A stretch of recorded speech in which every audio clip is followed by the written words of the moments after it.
Birds are smart. A lot of people don't give them credit for that. When we call someone bird-brained, for instance, it isn't usually a compliment. Some people are surprised when they see Aesop's classic fable, The Crow and the Pitcher, come to life. They might see it in an everyday YouTube video when a rook and its beak places stones in a container of water to raise the water level so that it can drink. It was never taught this trick by any human. Then there's the Eurasian magpie that can recognize itself in a mirror, passing the mirror test of intelligence. To my knowledge, only some mammals have been able to pass the mirror test. Only some mammals and the Eurasian magpie. There are other examples, and we could probably include mimicry of voice or sound, as with the parrot, but these should suffice. I first heard it about a week ago, only about 3 weeks after I'd moved in. It was dusk. I was out on the porch thinking about my new job, but really thinking about how I'd have to leave Audrey and the boys so suddenly. We had a house in Nashville, but I'd lost my job at a plant up there because of the pandemic. The bills didn't stop when the work stopped, so first opportunity I had, I jumped on this opening at a chemical plant in this small town in northeast Alabama. I sat out on the porch with my work boots still on, heavy feet propped up on the little metal table. I was renting this cabin for next to nothing out near the woods, a nicer cabin than I deserved, not far from the chemical plant. If things went well with a new chemical plant job, we'd sell the house and move down here. Get another house or an apartment or something. To be honest, I was tired of the big city anyway. The way this bird was singing, its voice all husky, but ending on high trolling notes. It was like it couldn't decide whether it wanted to be a crow or a robin. It would start lower and sort of end on a higher register. Then there were some other notes. I didn't know if they belonged to that same bird or something else. I guessed it was a mockingbird type, just going through the list of notes it had collected. Sorta got under my skin though, because it was singing to me. I could tell it was facing me from the sound. Had to be staring at me. And as my eyes focused, I could in fact see it on the branch of an oak tree. It was large, lank, more crow in appearance than robin. "This song's for you," it seemed to say. "I'm not worth the trouble," I said in the general direction. "Save it for your bird friends."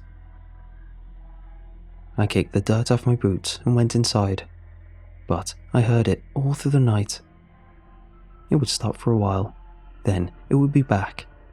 So I turned on the TV, put on The Office, which is Audrey's favourite show, and cranked up the volume as I finally drifted off to sleep.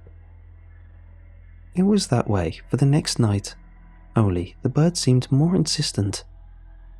My body was as limp as a scarecrow's, knocked over with half its stuffing pulled out, but I was cognizant enough on the couch to know that at some point that bird had gotten on the back porch. Then it had to be in the back window, serenading me with its harsh, multifaceted tune. Only the glass was keeping it from getting inside. I imagined it would peck right through the window screen.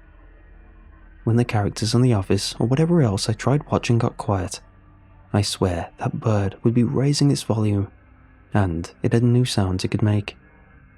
It was like it wanted me to hear them all out. Some of them were like a rat or another rodent's screech. Maybe it was killing something out there. I told Mick about it the next morning on my way to work. Mick is the proprietor of the nearby corner store and gas station. "Seems like this bird has it out for you," Mick said. "I don't know of anything you could buy off me other than one of them sprays, if we got one lying around. But them sprays don't work. There's always a good old-fashioned gun, which we don't carry, at least not above the counter." He laughed. "You got a gun?" "I don't want to kill it," I said. "You won't need to kill it," Mick said. "It probably won't be back anyway," I said. Mick grinned, his big cheeks dimpling. Told myself the same about a woodpecker of mine, until it turned into an everyday occurrence. It had come along and bang at the side of my house like there weren't any trees with sweeter grub. Sounded like a construction crew going to work on my house. Sprays and aluminium foil wouldn't faze that woodpecker, so then I moved on to a gun. But I didn't have to kill it. Just scared it. Maybe clipped its wings a little. You could, borrow one of my guns if you want." "Nah," I said. "It's okay. It was only a couple of nights after all." "You gotta be careful out there at the chemical plant," Mick said as he rang up my beef jerky and sports drink. He sighed, as if it was coming from personal experience. "Can't afford to go on too little sleep. Might be a small town, but that plant is massive." "It's a big plant, all right," I said. And it was. There's that joke expression. So big, it has its own zip code. But I honestly think that the chemical plant did. It was laid out on the kind of land you measured in miles instead of acres. Roads wound through building complex after building complex. Probably had more parking lots than some amusement parks and universities. Most of the buildings were blocky, rectangular, resembling shipping containers on a massive scale. Gaudy orange bands over grey and black. A culture of vending machines, caution signs, chemical diamonds, and bulky suited, hard-hatted PPE. Pulsing hoses, coils that ended up God knows where, and the thrumming machinery that beat like the flow of blood through a body. People constantly shouting to be heard over that and the earplugs. Behemoth doorways. I'd worked for a while at a chemical plant in Nashville, a much larger city. But this plant could eat the other and barely notice it. And because it was surrounded by woods, you could never really get an idea of its limits. You just went down a wooded road for a while, and then you were there, like some giant had chewed up the heart of the forest and spit out concrete and metal in its place. Concrete and metal, and the bile of chemical production. A large part of my day was spent navigating the place. The other part was spent working under the chemical operator, going over safety protocols with videos and tests, monitoring gauges, evaluating the machinery that processed chemicals for plastics, building materials, personal care products, and a slew of other things, helping to load and unload uncooked supplies and waste, and writing down reports and logbook-related stuff. Occasionally, I would climb a ladder and peer into a tank of some highly acidic or otherwise deadly substance and contemplate my own mortality. I was supposed to be taking down notes, but I'd be caught up in the awe of something that could painfully take the life of any living creature that happened to fall into it. The PPE seemed like it would just prolong the dying part, stretch out the pain. Audrey had been telling me that working in a chemical plant day in and day out wasn't safe, wasn't good for my lungs or the rest of my body. But the pay was good. I never graduated from high school, spent some time in jail when I was 18 too, for petty theft. So for someone who has narrowed their options because of poor circumstances, and yes, poor choices in the past, I think I'm doing pretty darn well. I don't bring that up with Audrey when she tries to get me to change occupations though, even though she knows all about it. She's a high school science teacher, by the way, dealing with crowds of teenagers day in and day out, and doing all that extra stuff the administrators expect you to do for free comes with its own occupational hazards. They really don't pay teachers as much as they should. But between the two of us, we've had enough for our 3 boys, the oldest which is 11, to live pretty comfortably while we set aside a little for their college. We don't want that to change because the world changed. So, when I thought about this bird getting in the way of my sleep, I started to get angry. I've got a love for all creatures of this planet. As a kid, I used to try to keep pets until my stepfather started to get a hold of them. Sometimes I think I'd have worked with animals in another life, maybe gone to college to be a zoologist. If things had gone differently, you know. But this bird was messing with my sleep. Sleep was important for work at the chemical plant, like Mick had reminded me, and work was important for my family. Something had to be done. I don't know why, but it wasn't until the 3rd day of the bird's visitations that I told Audrey about it when I called her after work. I was out on the porch, and dusk was on its way, but the bird was already getting warmed up. It was going through a succession of notes tentatively, like a band tuning itself up. I say band, because it had so many sounds it could make. "Yeah, I can hear it," Audrey said over the phone. I ran a caffeine and fatigue shaking hand through my hair. "I don't want to do anything drastic," I said. She laughed. "I don't think you'd be able to," she said. You're always setting cockroaches and spiders outside. I don't have the heart to step on them, I said. So, what do you think? Do I call animal control for this? Have you checked to see whether there's a nest? No. And why didn't I think of that? So what? This might be a mother bird protecting a nearby nest or something? Could be. And maybe it feels you're a threat to its young. Okay, I said. So, what do I do if there's a nest with eggs in it? I've heard that moving a nest is a bad idea. The mother might not come back to her young. You wait, she said. I huffed. Once they hatch, she said, and get big enough to leave the nest, it shouldn't be a problem anymore. Well, how long is that going to take? I don't know. Depends on the species of bird. Could be days, could be weeks. I huffed again. While you're waiting, Mr. Impatient, she said, you should try to learn a little more about it. Find out if there's a nest, where it is, and what species the bird is. Mr. Impatient, I said. You don't know what it's like with this bird drilling holes in your eardrums all through the night. Hello? Earplugs? Noise-cancelling headphones? You use those at work, right? Fair enough, I said. But if I can't find the nest, I might have to start calling around for other options. Maybe there's some animal conservationist types that can help me relocate the bird safely or something. I didn't, at the time, know about wildlife removal. We talked about other things, how the kids were doing, how our respective jobs were. You know, the kind of things married with children people talk about. And when we hung up, I stayed out on the porch. It was full night by this time. The bird was really getting into it. Now it would make this squealing and barking that sounded like it belonged to a squirrel. The only reason I knew it came from that bird and not a squirrel was because the noises it was making would transition while keeping the same volume and direction. I've heard that mimicking birds can replicate everything from other birds to construction equipment, so its reproducing of squirrel sounds didn't seem too far-fetched.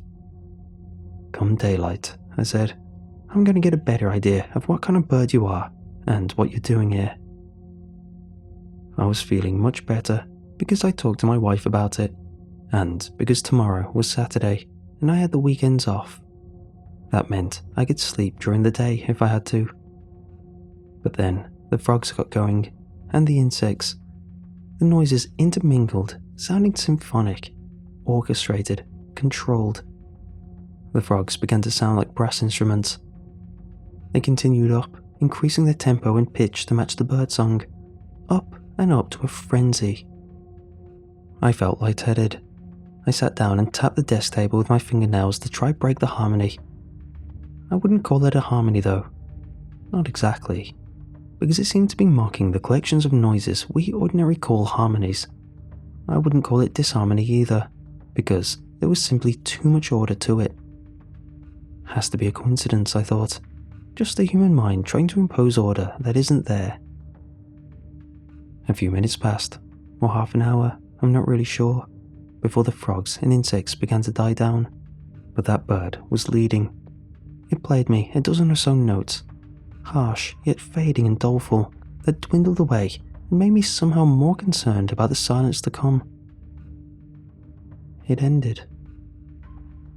A shiver ripped up through my inner spine to rest over the back of my neck. When I started to go inside, I saw something sticking against the frame of the doorway, just above and to the left of the door handle. It was dark and glistening. A big fat cockroach. But when I moved to open the door, it sprang towards me with more range than I expected. Its flesh, wet and yielding, touched the flesh of my forearm. It was a frog. Now on the ground by my tennis shoes, it hopped on towards the woods beyond the deck. Had this been happening every night, I wondered, since that bird had come? Coincidence, I reminded myself.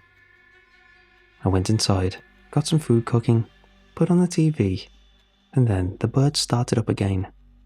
I heard some frogs too, but thankfully couldn't hear them nearly as well as the bird ones inside. After dinner, it was earplugs and browsing the internet until I passed out in my chair and somehow ended up in bed. The next day, I breakfasted and got out into the backyard about 7 a.m, intent on finding a nest. I began my search of the trees nearest the back porch. Didn't take long before spotting it, partly because of the flies buzzing around it. About 15 foot in a tall oak tree was what looked like a nest. But it was upright, not horizontal, and it was wet and clogged up with some weird stuff. I knew there was a 10-foot ladder in the adjacent shed, so I went over and got it. I put the ladder under that tree, and it was a wonder that what I found when I got closer didn't make me lose my breakfast. I couldn't tell if there were any leaves or twigs, the usual kinds of materials for making a nest, but there were bones jutting out of meat. There were patches of fur. There was a frog's eye. There were limbs and thoraxes of crickets and cicadas. Strings of ligament and intestine wrapped around and ran through the meat and bone. Blood and other fluids oozed and dripped down the leaves to the bottom of the tree, a nasty little detail I hadn't noticed before. I almost fell off the ladder. It was woven together, like a basket, like a nest, but it was wedged into the branches of the trees vertically instead of horizontally, facing me as if it might give birth into my open arms. There were no eggs. They would have fallen out. When the nest moved, I got down a few rungs on the ladder, sure I would fall. Just the wind, I thought. It was a windy day. I stayed up there for a couple more minutes, waiting for a sign of the nest's creator. A couple more minutes was enough. I leapt down the ladder, put it up in the shed, went inside the cabin and locked the door. I searched for the number of the local animal control online and left a message on their machine. To my surprise, even though it was a Saturday, they called me back that afternoon. "What you want," the guy on the line said, "is wildlife removal. We usually handle domestic animals, but I could give you a number for wildlife removal." "Okay, sorry about that, I didn't know." "But wildlife removal is going to be closed on Saturday," he said, "and what you said was in that nest. I got to see it for myself. I've heard of some birds putting bottle caps and other stuff in their nests, but nothing like that." "Yeah," I said, "something must be wrong with this bird. Like I said in that message I left, I'm worried about it getting a hold of the neighbors' pets." There were no nearby neighbors, much less pets, but I was worried about it attacking me, and didn't want to admit as much. "Might be a hawk or something," he said, "or an owl if it's active at night, like you say." I don't think those birds can imitate the sounds of other animals. I was thinking more along the lines of a crow or a raven." "Look," he said, "I've got some time this evening, so I'll head out myself and take a look." Alright. If whatever made that nest is the same as the bird that's been making all that racket, it should be most active then." But the animal control worker called back later and said it wouldn't be until Monday. I thought I should just go ahead and call wildlife removal, but decided I'd let him come out and take a look first and call wildlife removal later if I had to. He seemed adamant about seeing it for himself. The next 2 days were hard. I didn't tell Audrey about the details of the nest, just that there was a nest, and I felt really bad about that. I'm not exactly sure why I left the details out. She doesn't get queasy. Not usually. I guess I'd rather some random person from animal control think I'm crazy than my wife.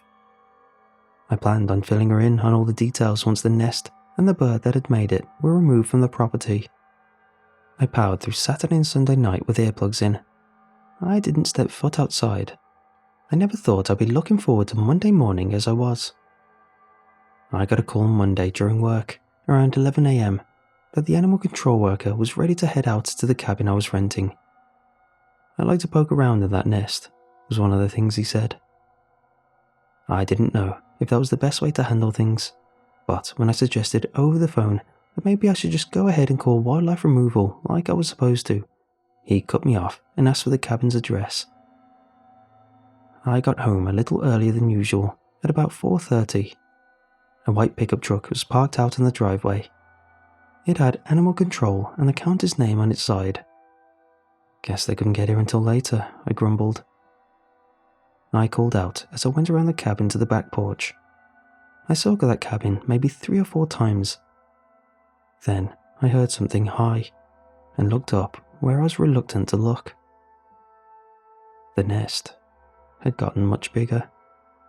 Larger bones had been added in for support, holding up larger pieces of meat. Thicker entrails than before snaked around.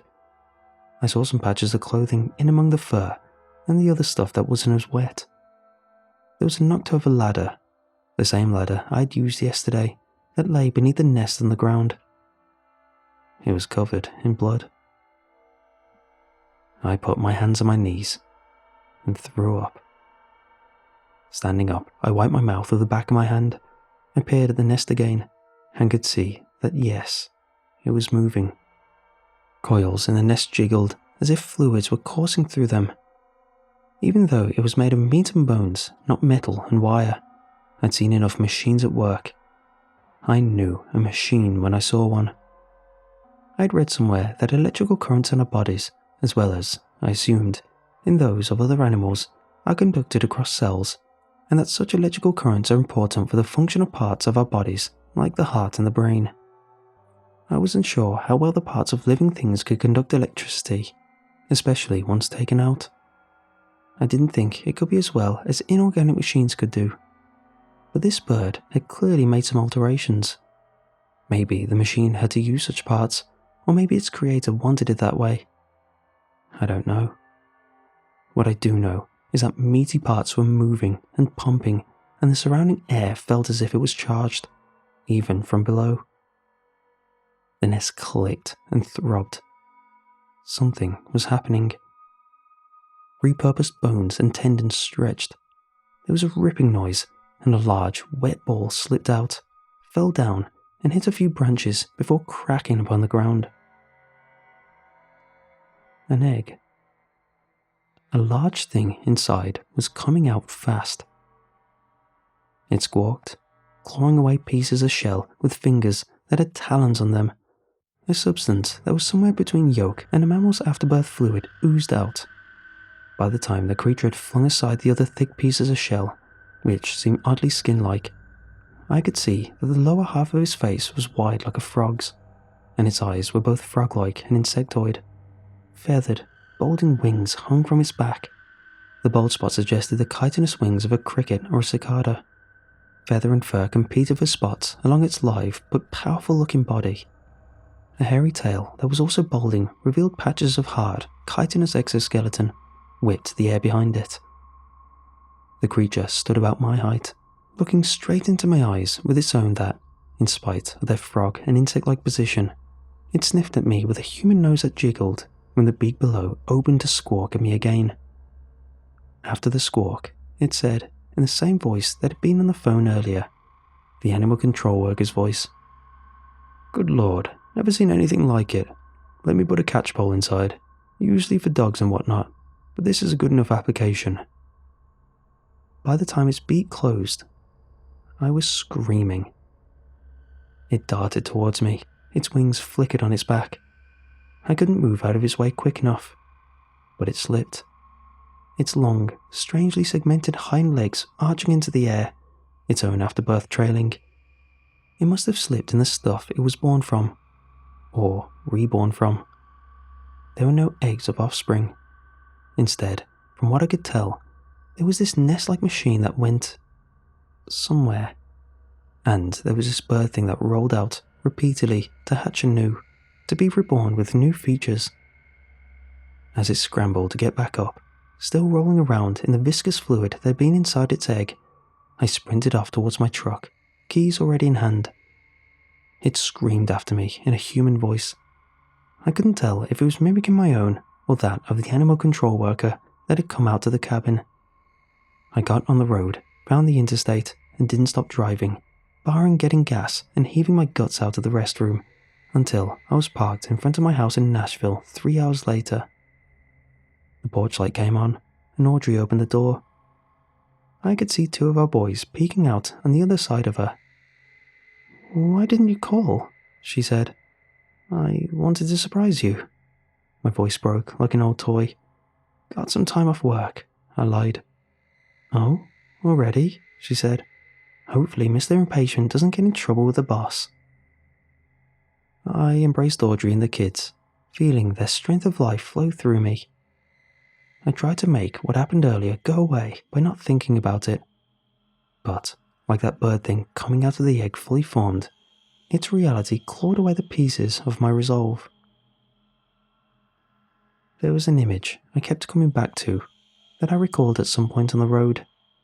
It was from when I first started working at the chemical plant in Alabama. I'd been touring the outside of the facility alone on lunch break, and I'd seen some birds drinking from a puddle of rainbow-coloured water. After the boys had gone to bed, and while Audrey was finishing up her prep work for her next day's science classes, I went upstairs and passed out. I woke up about 1 in the morning. Glancing over, I noticed my wife sleeping beside me. I started to go back to sleep, but a harsh, scratching bird's call, almost like the clearing of a human's throat, woke me up again. It had come from just beneath our bedroom window.